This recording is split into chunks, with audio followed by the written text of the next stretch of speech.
In today's video, I am going to teach you how to build a Notion assignment tracker for this semester. Start by opening Notion and heading to the Getting Started page. This is a good launch point because it puts you right inside the Notion Workspace, where you can access templates without building everything from scratch. Once you are there, find and click Explore. Explore is where Notion surfaces templates and helpful setups made for common needs, including school planning and assignment tracking. Next, you will be taken to the Marketplace area. Click into the search field and type Highlight. As you type, you should see results begin to narrow down. Look for the option labeled Assignment Tracker and click it. This takes you into a category focused on tools for managing coursework, deadlines, and tasks in one place. On the Assignment Tracker category page, click the highlight area near the filter options so you can refine the results. Then click Free. Choosing Free is helpful because it limits the list to templates you can add immediately without any paid upgrades, which keeps this setup simple for the semester.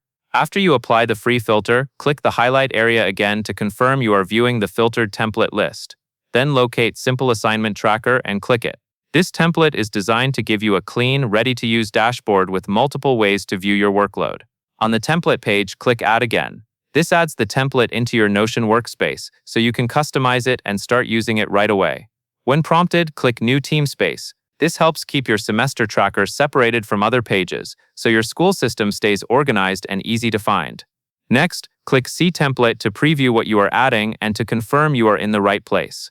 After it opens, click Assignment Tracker to enter the main page of the template. Now you can explore the built-in views. Click Today's Assignments to focus on what needs attention right now. Then click Week View to zoom out and see your workload across the week, which is useful for planning study blocks.